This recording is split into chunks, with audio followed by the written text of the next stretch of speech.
നിലവിൽ മെഡിക്കൽ പ്രവേശന പരീക്ഷയായിട്ടുള്ള നീറ്റിൽ വലിയ തോതിലുള്ള ക്രമക്കേടുകൾ പുറത്തു വന്നിട്ട് ഇപ്പോൾ ദിവസങ്ങളേ ആയിട്ടുള്ളൂ. അപ്പോൾ നീറ്റ് പരീക്ഷ നടത്തിപ്പിന് വേണ്ടി ചോദ്യപേപ്പറുകൾ ഉണ്ടാക്കാൻ വേണ്ടി ചുമതലപ്പെടുത്തിയിരുന്ന അധ്യാപകർ തന്നെയാണത് മാർക്കറ്റിൽ വിറ്റത് എന്നാണ് ഇപ്പോൾ CBI കണ്ടുപിടിച്ചിരിക്കുന്നത്.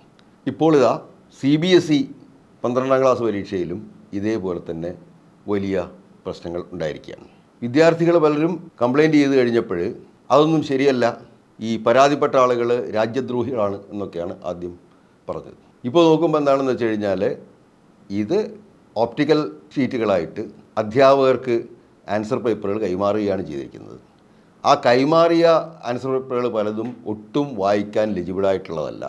അതിൽ ആ കണ്ടതിൽ വെച്ച് അധ്യാപകർ മാർക്കിട്ട് തിരിച്ച് നൽകുകയും ചെയ്തു.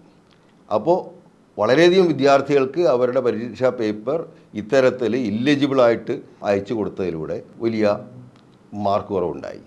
അത് കഴിഞ്ഞിപ്പോൾ കാണുന്നൊരു കാര്യം, ചില വിദ്യാർത്ഥികളിത് അവർ ഡൗൺലോഡ് ചെയ്ത് എടുത്തു കഴിഞ്ഞപ്പോൾ അവരുടെ ആൻസർ പേപ്പറേ അല്ല, വേറെ ആരുടെയാണ്. ഇതിൽ മൊത്തമായിട്ട് തന്നെ വലിയ തകരാറുകളാണ് സംഭവിച്ചിരിക്കുന്നത്.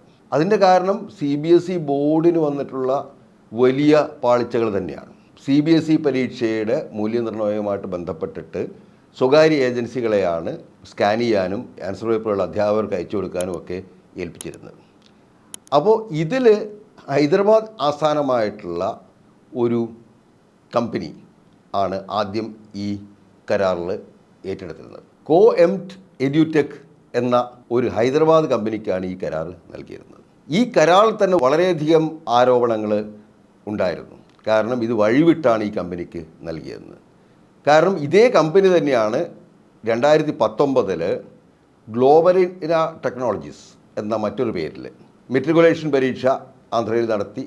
അതിലെല്ലാം വലിയ പ്രശ്നങ്ങളുണ്ടായി. ചില കുട്ടികൾ ആത്മഹത്യ ചെയ്യുന്ന സംഭവം വരെ ഉണ്ടായിട്ടുണ്ട്. അങ്ങനെ ബ്ലാക്ക് ലിസ്റ്റിൽപ്പെടുത്തിയ അതേ കമ്പനി തന്നെയാണ് ഈ പേര് മാറി രംഗത്ത് വന്നത്. ആ കമ്പനിക്കാണ് ഈ കരാറ് CBSE നൽകിയത്. അതിൽ വലിയ അഴിമതി ഉണ്ടെന്നാണ് ഇപ്പോൾ പുറത്തു വന്നിരിക്കുന്നത്. എന്നാൽ ഈ കരാറ് ആദ്യഘട്ടത്തിൽ തന്നെ TCS പോലുള്ള വലിയ കമ്പനികൾ ഈ കരാറിന് വേണ്ടി രംഗത്ത് വന്നിരുന്നു. എന്നിട്ട് ആ ടെൻഡർ നടപടികളെല്ലാം തന്നെ റദ്ദാക്കിയിട്ടാണ് രണ്ടാമത് ധാരാളം ഇളവുകൾ അനുവദിച്ചുകൊണ്ടാണ് ഈ കമ്പനിക്ക് കരാർ നൽകുന്നത്. അപ്പോൾ അതിൽ നിന്ന് തന്നെ തുടങ്ങി CBSEയിലെ ഈ ക്രമക്കേടുകൾ. പിന്നീട് നമ്മൾ കാണുന്നത് ഇപ്പോൾ അക്ഷരാർത്ഥത്തിൽ ഞെട്ടിക്കുന്ന ഒരു വിവരമാണ് പുറത്തു വരുന്നത്. കുട്ടികളുടെ ആൻസർ പേപ്പർ അയച്ചു കൊടുത്തിരിക്കുന്നത്, കോപ്പി ചെയ്തിരിക്കുന്നത് വായിക്കാൻ പറ്റാത്ത രീതിയിലാണ്. അതുപോലെ കുട്ടികളുടെ പലരുടെയും ആൻസർ പേപ്പർ പരസ്പരം മാറിയിട്ടാണ് അയച്ചു കൊടുത്തിരിക്കുന്നത്. അപ്പോൾ ഇത്തരത്തിൽ വരുമ്പോൾ ഇന്ത്യയിലെ മൊത്തം CBSE പരീക്ഷ 12ാം ക്ലാസ്സിൽ എഴുതിയിരിക്കുന്ന എല്ലാ വിദ്യാർത്ഥികളുടെയും ഭാവി തകർക്കുന്ന നടപടിയാണിപ്പോൾ ഉണ്ടായിരിക്കുന്നത്. ആൻസർ പേപ്പറുകൾ മാറിപ്പോയതിൽ നിന്ന് തന്നെ കുട്ടികളുടെ പരീക്ഷാ ഫലം ഏതൊക്കെ രീതിയിൽ മാറാൻ സാധ്യതയുണ്ട്.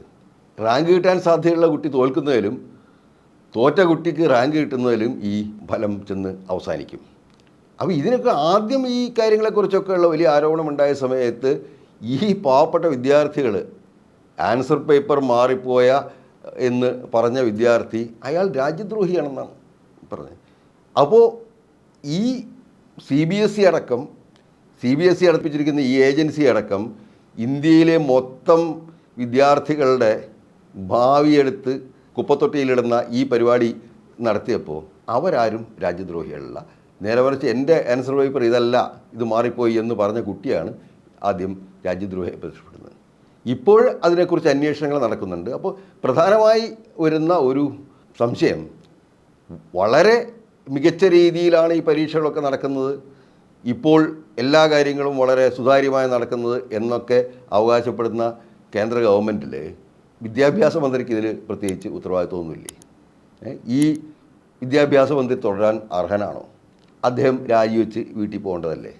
ഇതിൽ വ്യക്തമായ അന്വേഷണം നടത്തിയിട്ട് ഏത് നിലവരെയാണ് ഈ അഴിമതി നടന്നിട്ടുള്ളതെന്ന് വെച്ച് കഴിഞ്ഞാൽ അതിന് പരിഹാരമുണ്ടാവണ്ടേ? ഈ കുട്ടികൾക്കെല്ലാം തന്നെ വീണ്ടും പരീക്ഷ എഴുതാനുള്ള സംവിധാനം ചെയ്തു കൊടുക്കണ്ടേ? അവരുടെ വിദ്യാഭ്യാസ വർഷത്തിൽ വന്നിട്ടുള്ള നഷ്ടം ഈ സർക്കാർ എങ്ങനെയാണ് നികത്തുക?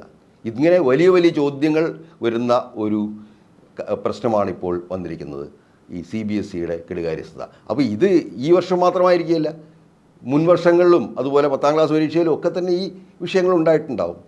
അപ്പോൾ ഇത്രയും ഇന്നെഫക്റ്റീവായിട്ടാണ് ഇത്തരം ഏജൻസികൾ പ്രവർത്തിക്കുന്നതെന്നും ഇതൊന്നും പരിശോധിക്കാനോ ഇതിനൊന്നെതിരെ നടപടിയെടുക്കാനോ ആരുമില്ല എന്നും ആണ് നമുക്ക് മനസ്സിലാവുന്നത്.